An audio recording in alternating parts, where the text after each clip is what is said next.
Hello my dear students, I hope so आप लोग बहुत ही अच्छे होंगे। आज की क्लास में हम लोग लाइफ साइंस का न्यू चैप्टर स्टार्ट करने वाले हैं, that is sexual reproduction in flowering plant. बहुत सारा क्वेश्चन इससे पूछा जाता है पॉलिनेशन के रिगार्डिंग, और आपका इसमें पूछा जाता है फ्लावर्स का जो पार्ट है उसके रिगार्डिंग इसमें से क्वेश्चंस आता है, उसका फंक्शंस भी पूछा जाता है।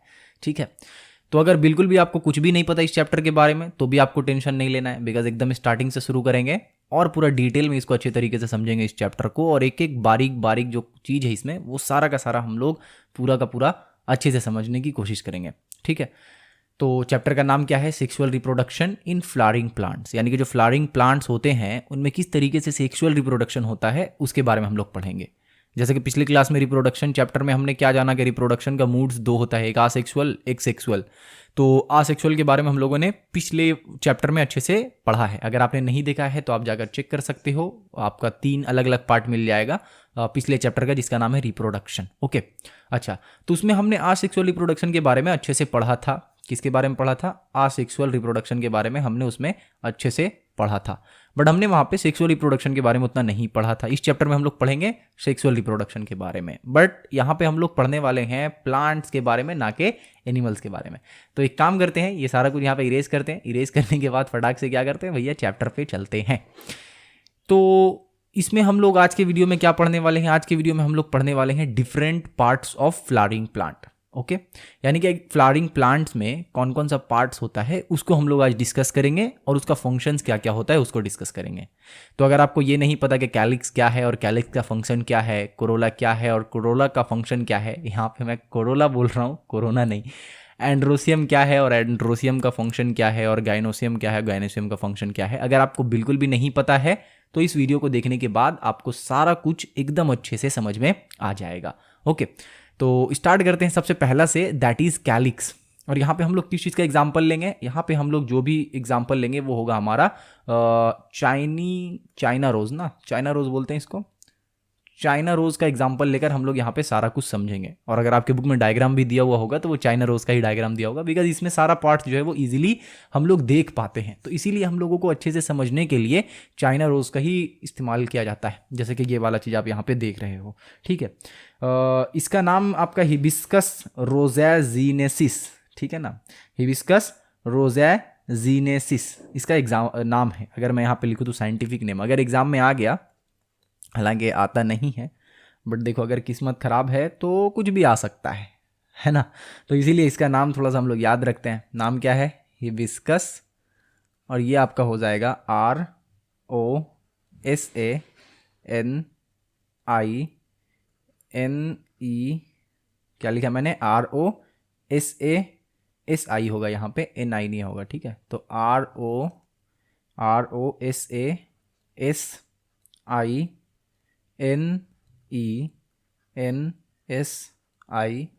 ठीक है, इसका नाम आपको बेसिकली याद नहीं रखना है पूरा, बट मैं यहाँ पे लिखा दे रहा हूँ ताकि अगर आप यहाँ पे हल्का सा जहन में रहेगा तो MCQ में अगर आए तो आप ऐसे फटाक से टिक मार दोगे वहाँ पे। ठीक है, तो इसको प्रोनाउंस करो हिबिस्कस रोज़ैज़िनेंसिस। ठीक है, अब ये जो है ये इसका साइंटिफिक नेम है। ओके, अच्छा, इसको साइड रखते हैं, इसको साइड रख के हम लोग सबसे पहले बात करते हैं इसका पहला पार्ट का, दैट इज कैलिक्स। पहला पार्ट क्या था हमारा? कैलिक्स था, तो इसके बारे में बात करते हैं। यहाँ पे लिख लेते हैं कैलिक्स, और इसके बारे में हम लोग बात करते हैं कि कैलिक्स आखिरकार क्या है। ठीक है, तो कैलिक्स जो है वो इस फ्लावर का जो सबसे आउटर मोस्ट पार्ट होता है उसको हम लोग कहते हैं कैलिक्स। अब आउटर मोस्ट पार्ट यहाँ पे कौन सा है वो आप खुद से देख के समझ जाओगे कि आउटर मोस्ट पार्ट यहाँ पे कौन सा है। तो ये वाला जो पोर्शन आप देख रहे हो यहाँ पे देखो, इसको कैलिक्स बताया जा रहा है। ठीक है, बताया जा रहा है इन द सेंस कि वो कैलिक्स है। यहाँ पे कलर चेंज करते हैं शायद तब अच्छा दिखे, आपको दिख रहा है यहाँ पे? हाँ, अच्छे से दिख रहा है। तो ये जो सबसे आउटर मोस्ट पोर्शन है दैट इज कैलिक्स, जो कि आपको यहाँ पे भी दिख रहा होगा, ये वाला जो चीज़ है उसको हम लोग क्या कहेंगे? उसको हम लोग कहेंगे कैलिक्स। ठीक है ना, तो ये क्या है? ये आउटर मोस्ट पार्ट है फ्लावर का, और इसमें आप कह सकते हो कि इसमें ग्रीन लीफ लाइक स्ट्रक्चर आपको यहाँ पे देखने को मिल रहा है। ठीक है, इसको उतना डिटेल में नहीं जानना है, और इतना डिटेल में कुछ है भी नहीं इसमें कैलिक्स में। दो चीज़ आपको डिटेल में जानना है, एंड्रोसियम और गाइनोसियम के बारे में। ठीक है, तो कैलिक्स और कोरोला को फटाफट से हम लोग यहाँ पे समेट देते हैं। तो कैलिक्स का मतलब हमें समझ में आ गया। अच्छा, कैलिक्स का अगर आपसे कोई ये पूछे कि भैया ये बताओ कि इसका फंक्शन क्या होगा, इसका जो है वो फंक्शन क्या होगा, अब अगेन यहाँ पे हम लोगों को कलर थोड़ा सा चेंज करना होगा, तो इसका फंक्शन क्या होगा ये बता दो, तो आप क्या बताओगे इसका फंक्शन में? इसका फंक्शन में आप बता सकते हो कि ये जो है वो फ्लावर को प्रोटेक्ट करता है। ये क्या करता है फ्लावर को? ये जो है वो फ्लावर को प्रोटेक्ट करता है। किस चीज़ से प्रोटेक्ट करता है? बहुत सारे चीज़ से ये प्रोटेक्ट करता है, जैसे कि ज़्यादा हीट अंदर ना जा पाए, ज़्यादा आप कह सकते हो कि वाटर अंदर ना जा पाए, ज़्यादा ठंड ना अंदर जाए। तो ये सारा चीज़ को क्या करता है? ये आप कह सकते हो इस सारी चीज़ों से इसको प्रोटेक्ट करता है। किसको? फ्लावर को। और इनडायरेक्टली मैं बोलूँ तो इसके अंदर जो आपका मेल और फीमेल पार्ट है उसको ये क्या कर रहा है? प्रोटेक्ट कर रहा है, ताकि जो है वो रिप्रोडक्शन अच्छे से हो पाए। तो कैलिक्स का मामला जो है वो यहीं पे हमारा खत्म होता है। ठीक है, यानी कि ये सबसे आउटर मोस्ट पोर्शन है, और ये जो है वो एक फ्लावर को क्या करता है? प्रोटेक्ट करता है। किस चीज़ से? हीट से, कोल्ड से, और आप रेन से कह सकते हो, और भी बहुत सारी चीज़ों से ये प्रोटेक्ट करता है। ओके, अच्छा, तो अब यहाँ पे हम लोगों का कैलिक्स का काम खत्म हो गया। इसके बाद क्या आता है? इसके बाद आता है कोरोला। तो यहाँ पे लिख देते हैं कोरोला। ओके, कोरोला क्या है? कोरोला जो है वो जस्ट कैलिक्स के अंदर, जस्ट कैलिक्स के अंदर, जिसको हम लोग ये कहते हैं ना पंखुड़ी, जिसको कहते हैं, ये वाला जो आपको दिख रहा है रेड रेड जो है, इसको हम लोग कहते हैं कोरोला कहते हैं। ठीक है, तो ये जो क्या होता है कि जस्ट आप देखो यहाँ पे कैलिक्स, अगर इस जगह पे आपको कैलिक्स दिख रहा है तो कैलिक्स के जस्ट अंदर जो है ये कोरोला प्रेजेंट होता है। तो इसीलिए इसको हम लोग क्या कहते हैं कोरोला को, कि ये जो है वो सेकंड इनर पार्ट है। ये जो है वो क्या है? सेकंड इनर पार्ट है। फर्स्ट पार्ट कौन सा हो जा रहा है? ये वाला हो जा रहा है, और उसके बाद सेकंड पार्ट कौन सा हो रहा है? सेकंड पार्ट ये जो आपको पंखुड़ी दिख रहा है, यही कहते हैं ना इसको। तो ये वाला चीज को हम लोग क्या कहते हैं? कोरोला कहते हैं। ओके, अच्छा, इसका काम क्या है? इसका काम देखो बेसिकली क्या है। सबसे पहले तो ये समझो कि इसका आप कैसे पहचानोगे। तो पहचानने का तरीका तो सिंपल है, आप देख के पहचान जाओगे, बट फिर भी यहाँ पे आपको ये बात तो पता होगा कि ये जो होता है ये आपका स्मेल करता है बहुत ही अच्छा। ठीक है, ये क्या करता है? ब्यूटीफुल स्मेल है इसका। इसका स्मेल जो है वो क्या है? ब्यूटीफुल स्मेल है इसका, है ना भाई? अगर आप गुलाब के फूल में अगर मैं गुलाब का फूल आपके पास एक दूं तो वो अच्छा स्मेल करता है।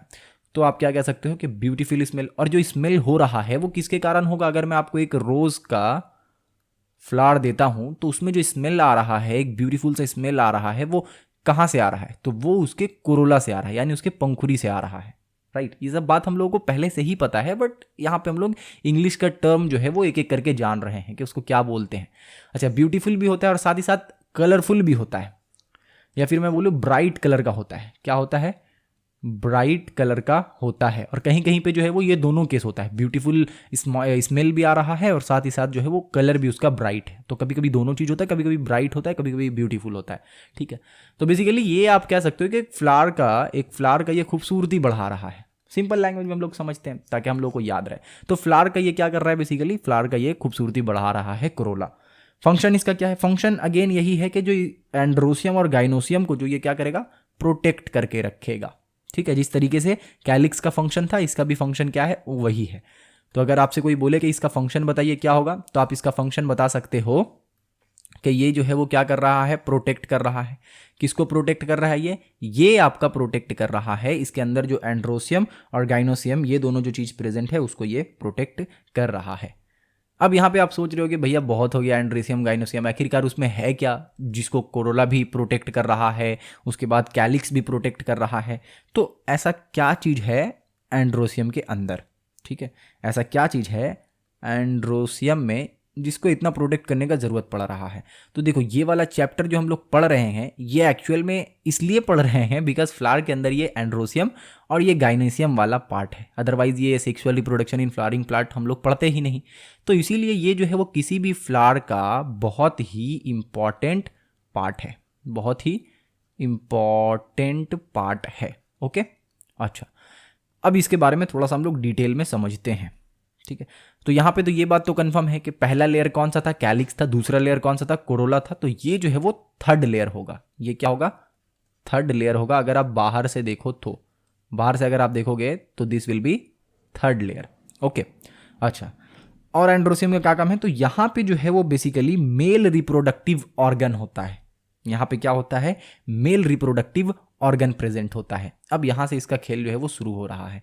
तो इसमें क्या प्रेजेंट होगा? इसमें प्रेजेंट होगा मेल रिप्रोडक्टिव ऑर्गन प्रेजेंट होगा। ओके, मेल रिप्रोडक्टिव ऑर्गन इसमें प्रेजेंट होगा। और वो जो मेल रिप्रोडक्टिव ऑर्गन है उसको हम लोग कहते क्या हैं? तो उसको हम लोग यहाँ पे कह रहे हैं स्टेमेन। ये एकदम याद रखना, कुछ याद रहे या ना रहे, ये वाला टर्म एकदम याद रहना चाहिए कि जैसे ही आपके कहीं पे भी स्टेमेन आपको दिखे, बस समझना ना कि ये जो है वो male reproductive organ of flower है। ओके, ये चीज़ एकदम बिल्कुल याद रखना, बहुत जगह पे आपको ये वाला क्वेश्चन देखने को मिलेगा। तो एंड्रोसियम जो है वो किस लिए इंपॉर्टेंट है? एंड्रोसियम इसलिए इंपॉर्टेंट है क्योंकि इसमें जो है वो मेल रिप्रोडक्टिव ऑर्गन हम लोगों को मिलता है बहुत सारा, ठीक है।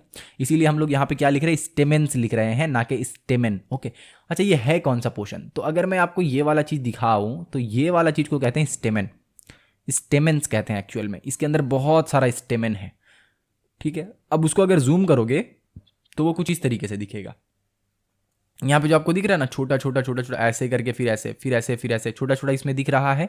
अगर उसमें से मैं इंडिविजुअल उठाऊं तो वो इंडिविजुअल जो है वो कुछ इस तरीके से दिखेगा।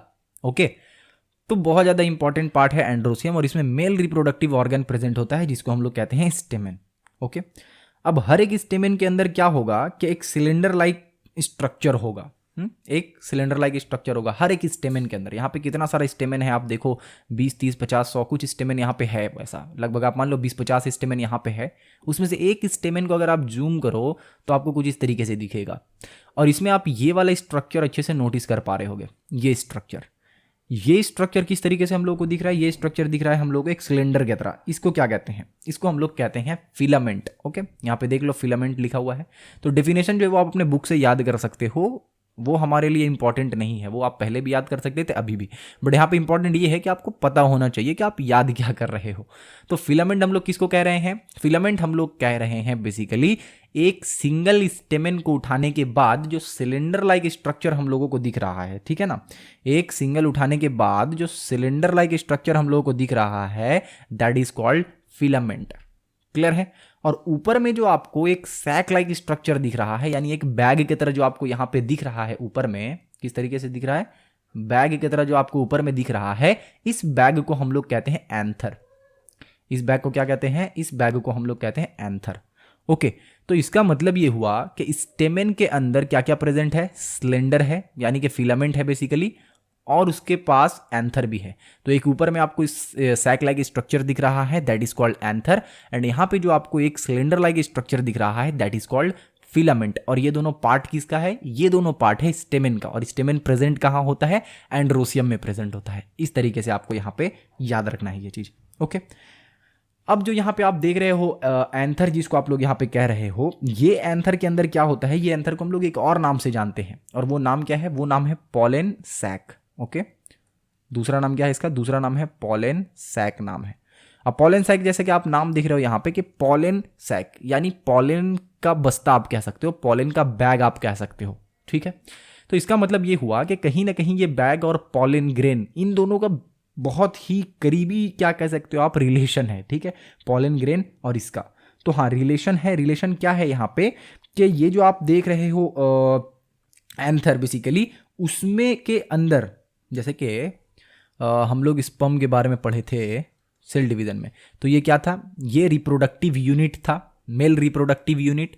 तो यहाँ पे भी कुछ ना कुछ मेल रिप्रोडक्टिव यूनिट होगा। ये तो मेल रिप्रोडक्टिव ऑर्गन हो गया, बट मेल रिप्रोडक्टिव यूनिट क्या है? तो मेल रिप्रोडक्टिव यूनिट जो होता है फ्लावरिंग प्लांट में, बहुत इंपॉर्टेंट है ये, ठीक है, बहुत इंपॉर्टेंट है। मेल रिप्रोडक्टिव यूनिट जो होता है फ्लावर में, उसको हम लोग क्या कहते हैं? उसको हम लोग कहते हैं यहाँ पे पॉलन ग्रेन कहते हैं। ओके, पॉलन ग्रेन कहते हैं। ये एकदम बिल्कुल भी भूलना नहीं है, पॉलन ग्रेन।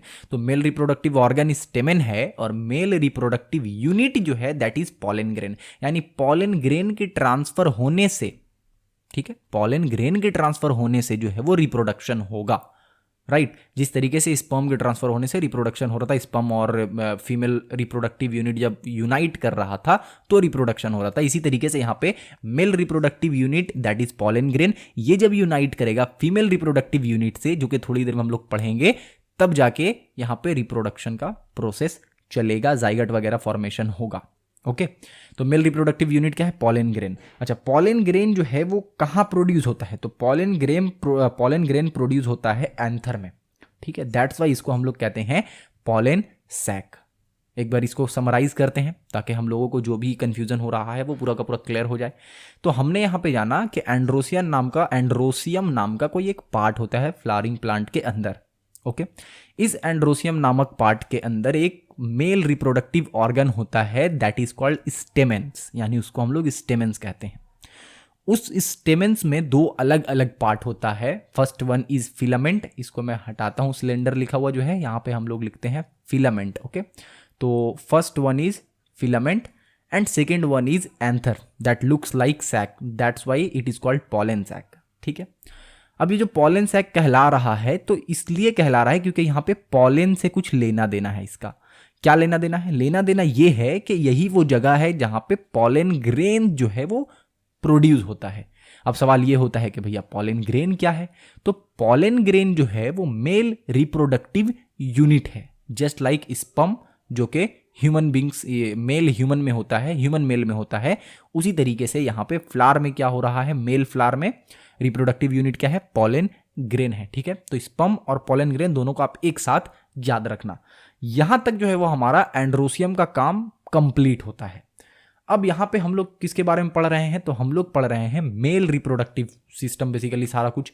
अब यहां पे रिप्रोडक्शन होने के लिए क्या चाहिए? फीमेल रिप्रोडक्टिव पार्ट चाहिए। तो यहां पे आता है गाइनोसियम। ठीक है, हो सके तो इसका स्क्रीनशॉट लेना तो आप ले लो स्क्रीनशॉट इसका एक बार, मैं इरेज करता हूं पूरा। ठीक है, नेक्स्ट जो चीज है यहाँ पे दैट इज गाइनोसियम। तो एक बार इसको लिख लेते हैं, उसके बाद इसको एक्सप्लेन करता हूं। गाइनोसियम, इसका स्पेलिंग क्या है? गाइनोसियम। ओके, ठीक है, कहीं पे अगर छोटा मोटा स्पेलिंग एरर हो तो आप लोग उसको एडजस्ट कर लेना। ठीक है ना। तो गाइनोसियम का क्या काम है वो थोड़ा सा समझते हैं, और ये है क्या। तो जस्ट हम लोग जो मेल वाला पढ़ रहे थे सारा का सारा, ये गाइनोसियम जो है वो फीमेल से रिलेटेड है। ठीक है, ये जो है वो सबसे इनर पार्ट है। सबसे पहले तो ये समझो, ये क्या है? सबसे इनर पार्ट है, सबसे इनर पार्ट है। ओके, इससे पहले वाला जस्ट इसके बाहर आ रहा था, that was male reproductive organ etcetera, and this is the inner part, और इसको हम लोग कहते हैं गाइनोसियम। ओके, यहां तक तो समझ आ गया। अब यहां पे जो है वो क्या होता है कि एक या फिर एक से ज्यादा मेल रिप्रोडक्टिव पार्ट होता है, मेल नहीं फीमेल रिप्रोडक्टिव पार्ट होता है। ठीक है, तो यहां पे इसको इस तरीके से फिल कर देते हैं। तो एक या फिर एक से ज्यादा फीमेल रिप्रोडक्टिव पार्ट होता है। अब बोलोगे आप कि भैया ये बता दो कि वो फीमेल रिप्रोडक्टिव पार्ट है क्या जो इसके अंदर प्रेजेंट होता है। तो जो फीमेल रिप्रोडक्टिव पार्ट यहाँ पे प्रेजेंट होता है that is called carpel. Okay, that is called carpel, याद रखना बिल्कुल, हाँ एकदम मत भूलना कार्पेल। कार्पेल और मेल रिप्रोडक्टिव पार्ट क्या नाम था? मेल रिप्रोडक्टिव पार्ट नाम था स्टेमेन। तो स्टेमेन और कार्पेल बिल्कुल भी आपको भूलना नहीं है। ठीक है, वेल डन। आगे बढ़ते हैं अब। तो अब यहां पे हमने पढ़ा फीमेल रिप्रोडक्टिव पार्ट के बारे में। ये फीमेल रिप्रोडक्टिव पार्ट है, लेकिन इसके अंदर भी हम लोगों को कुछ समझना होगा, जैसे कि हर कार्पेल के अंदर जो है वो एक रिसेप्टिव टर्मिनल होता है। जिस तरीके से यहाँ पे आपको फिलामेंट दिख रहा था, कुछ इसी तरीके से दिखने वाला चीज जो है वो यहाँ पे प्रेजेंट होता है। ठीक है, उसको हम लोग यहाँ पे कहते हैं स्टिग्मा। क्या कहते हैं उसको? स्टिग्मा कहते हैं। ये नहीं, ये वाला पार्ट नहीं, सॉरी, ये वाला पार्ट को हम लोग यहाँ पे स्टाइल कहते हैं, जो थोड़ी देर में पढ़ेंगे। यहाँ पे रिसेप्टिव पार्ट होता है। अब इसको रिसेप्टिव पार्ट क्यों कहते हैं वो आपको मैं अभी एक्सप्लेन करता हूँ। ठीक है, तो जो रिसेप्टिव पार्ट होता है उसको हम लोग क्या कहते हैं? यहाँ पे लिख देता हूँ मैं, receptive part. Okay, receptive part. और इस रिसेप्टिव पार्ट का नाम क्या है सर? तो इस रिसेप्टिव पार्ट का नाम है स्टिग्मा। क्या नाम है इसका? इसका नाम है स्टिग्मा। ओके, स्टिग्मा क्या है? स्टिग्मा जो आपको यहां पे दिख रहा है बंच, वो स्टिग्मा है, और इसके नीचे जस्ट आपको जो दिख रहा है दिस इज स्टेमेन। ठीक है, और ये वाला पार्ट स्टिग्मा है, और ये पूरा का पूरा मिलाकर, ये जो पार्ट आपको दिख रहा है ये पूरा मिलाकर क्या कहलाएगा? ये पूरा का पूरा मिलाकर कहलाएगा गाइनोसियम, या फिर इसको पिस्टिल भी कहते हैं। यहाँ पे देखो मैंने लिखा है गाइनोसियम और पिस्टिल। तो सबसे पहले तो इसको कंप्लीट हो गया, इसको टिक मार देते हैं। ये कंप्लीट हो गया, इसको टिक मार देते हैं। बात कर रहे हैं हम लोग गाइनोसियम और पिस्टिल के बारे में। ठीक है, तो पिस्टिल याद रखना, आपका कहीं अगर आ गया तो वहां पे आप समझ जाना कि पिस्टिल का मतलब गाइनोसियम यहाँ पे बताया जा रहा है। गाइनोसियम के अंदर यहाँ पे हम लोग कहाँ पे पढ़ रहे हैं? स्टिग्मा के बारे में पढ़ रहे हैं। तो स्टिग्मा जो है वो रिसेप्टिव पार्ट है। अब आप बोलोगे कि भैया यहाँ पे ये क्या रिसीव करेगा? स्टिग्मा जो है वो क्या रिसीव करेगा? तो स्टिग्मा जो है वो मेल रिप्रोडक्टिव यूनिट को रिसीव करेगा। किस चीज को रिसीव करेगा? मेल रिप्रोडक्टिव यूनिट को रिसीव करेगा। दैट मीन्स कि यहां पे जो है वो पॉलन ग्रेन्स आकर इस पे चिपकेगा, इस जगह पे, यानी कोई फ्लावर जो है वो उड़ता उड़ता उड़ता उड़ता गया और जाकर कहाँ बैठ गया, यहाँ बैठ गया। यहाँ बैठा तो उसके उसके जो आप कह सकते हो कि उसके पैर है, उसका पैर या उसका फिर पंख है, उसमें क्या चीज़ चिपक गया, पॉलन ग्रेन जो है वो चिपक गया। अब वो जो आपका स्पेसिफिक इंसेक्ट है वो क्या कर रहा है, वो जाकर बैठ जा रहा है इसके ऊपर, स्टिग्मा के ऊपर। अब जैसे स्टिग्मा के ऊपर बैठेगा तो यहाँ पे क्या लगा हुआ है, यहाँ पे ये बेसिकली रिसेप्टिव पार्ट है। और किस चीज़ को रिसीव करेगा, ये रिसीव करेगा पॉलन ग्रेन को, जो कि वो इंसेक्ट लेकर आया है। और ये उस पॉलन ग्रेन को तभी रिसीव करेगा जब वो जो फ्लावर है वो स्पेसिफिक इस स्पेसीज का होना चाहिए, ठीक है ना। ऐसा नहीं हो कि आप कह लो कि कोई पैडी का फ्लावर है और उसका जो क्या कहते हैं, उसका पॉलन ग्रेन्स जो है वो किसी इंसेक्ट में लगा हुआ है और वो इंसेक्ट आकर यहाँ पे बैठा स्टिग्मा के पास और स्टिग्मा जो है वो उस पॉलन ग्रेन को रिसीव कर लिया। नहीं, बिल्कुल उसको नहीं रिसीव करेगा, ठीक है। यहाँ पे वो मैकेनिज्म है कि वो सिर्फ और सिर्फ अपने प्रजाति का जो रहेगा सिर्फ उसको रिसीव करेगा, उसको सिर्फ एंटर करने का इजाज़त देगा, परमिशन देगा, ठीक है। ये याद रखना, इंटरेस्टिंग चीज़ है ये, ठीक है। अच्छा, तो दैट मीन्स कि ये हुआ कि ये रिसेप्टिव पार्ट है और ये जो है वो mail reproductive unit, that is क्या था हमारा मेल रिप्रोडक्टिव यूनिट, फटाक से याद करो एक बार, पॉलन ग्रेन। तो पॉलन ग्रेन को ये क्या करेगा, रिसीव करने का काम करेगा। बात समझ आ गया, यहाँ पे आपको मैंने अच्छे से समझा दिया कि स्टिग्मा का क्या काम है। अब यहाँ पे जो एक सिलेंडर लाइक स्ट्रक्चर आपको दिख रहा होगा, इसको अगर मैं हटाऊं तो आपको एक सिलेंडर लाइक स्ट्रक्चर दिख रहा होगा, ये वाला।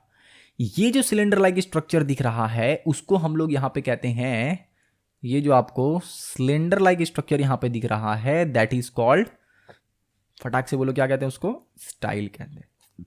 ओके, तो यहाँ पे जो सिलेंडर लाइक पार्ट था उसको फिलामेंट कह रहे थे, जो कि मेल पार्ट में था, और जो फीमेल पार्ट में है दैट इज कॉल्ड स्टाइल, ठीक है ना।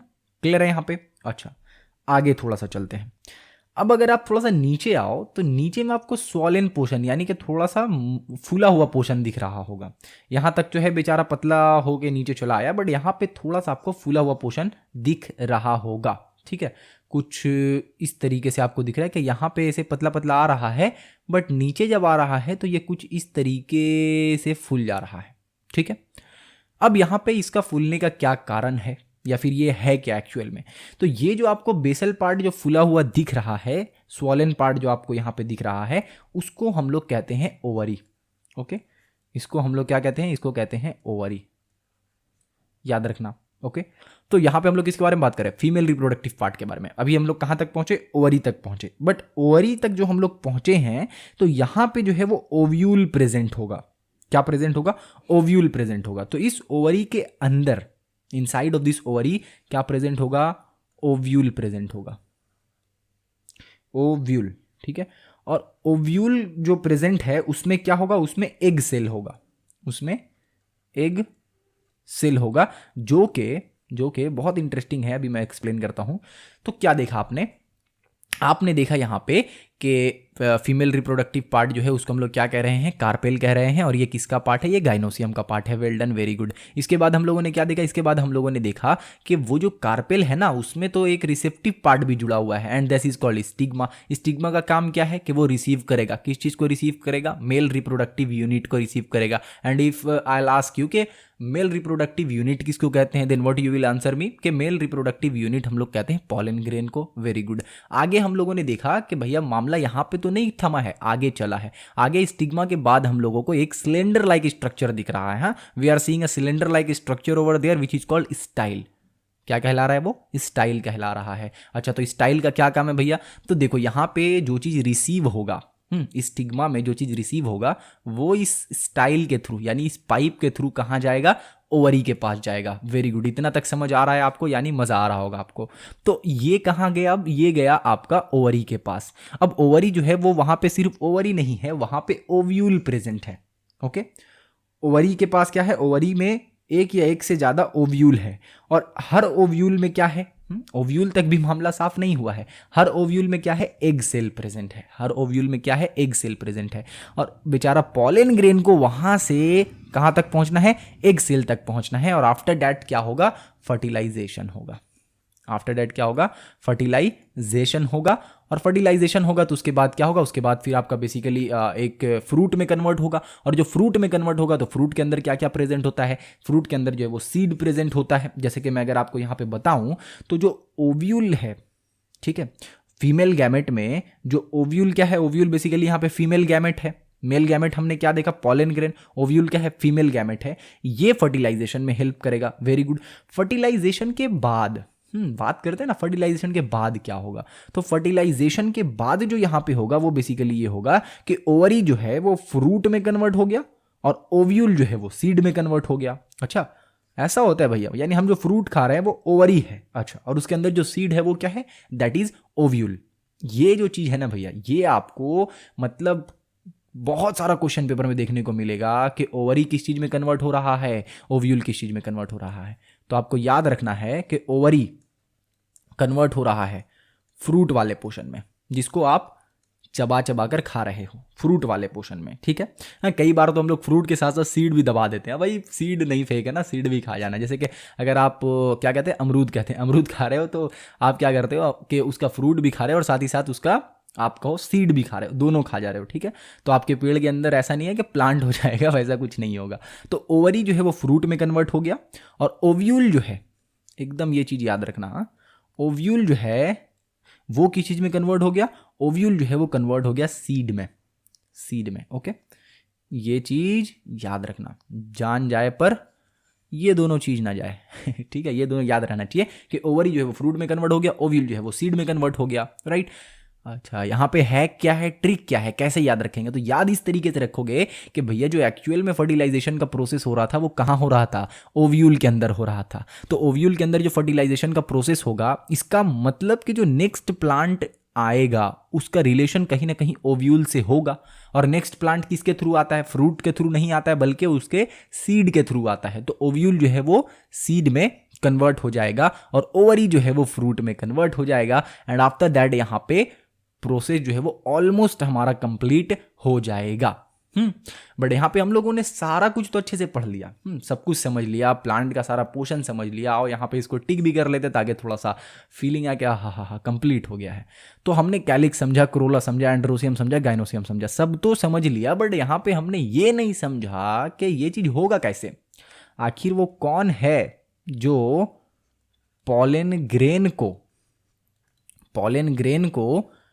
वहां तक लेकर कौन जाएगा, पॉलन ग्रेन को स्टिग्मा तक लेकर जाएगा कौन, ये चीज हमें अभी तक नहीं समझ आया, जो कि हम लोग कब समझेंगे, नेक्स्ट के क्लास में समझेंगे अच्छे से। और यहाँ पे हम लोग ये भी समझेंगे ना कि बहुत से फ्लावर में क्या होता है ना, सेल्फ पॉलिनेशन हो जाता है। सेल्फ पॉलिनेशन मतलब उसी का पॉलन ग्रेन उसी के स्टिग्मा में चला गया, वाह। और कभी कभी क्या होता है कि क्रॉस पॉलिनेशन होता है, यानी कि एक फ्लावर का पॉलन ग्रेन उसी स्पेसीज के दूसरे फ्लावर के स्टिग्मा में जाकर चिपक रहा है, तो दैट इज क्रॉस पॉलिनेशन। बस थोड़ा सा मैंने ओवरव्यू दिया है, बाकी क्रॉस पॉलिनेशन और वो जो है वो अच्छे से एक्सप्लेन वे में डिस्कस करेंगे नेक्स्ट के क्लास में। आपको क्या करना है तब तक, अरे बिल्कुल एकदम सही समझा, आपको जो है वो सब्सक्राइब करके रख लेना है चैनल को, ठीक है ना, ताकि जैसे ही इसका नेक्स्ट पार्ट आए आपके पास एक नोटिफिकेशन चला जाए टर्न से, और आपको पता चल जाए कि भैया ने जो है वो नेक्स्ट पार्ट जो है वो अपलोड कर दिया है। और अब हम लोगों को ये जानने को मिलेगा कि आखिरकार किस तरीके से ये जो प्रोसेस है वो होगा, ठीक है ना, किस तरीके से होगा, किसके हेल्प से होगा। अब देखो यहाँ पे अगर मैं बोलूँ कि यहाँ पे पॉलन ग्रेन स्टिग्मा तक जाएगा तो वो कैसे जाएगा, कोई ना कोई प्रोसेस होगा, कोई ना कोई मीडियम होगा, तरीका होगा, है हवा में उड़कर जाएगा, कैसे जाएगा वहाँ तक, तो उसको हम लोग पढ़ेंगे नेक्स्ट क्लास में। तो फटाफट से चैनल को आप सब्सक्राइब करके रख लो, तो फिर मिलते हैं नेक्स्ट क्लास में। तब तक के लिए अपना अच्छे सा ख्याल रखना, थैंक यू।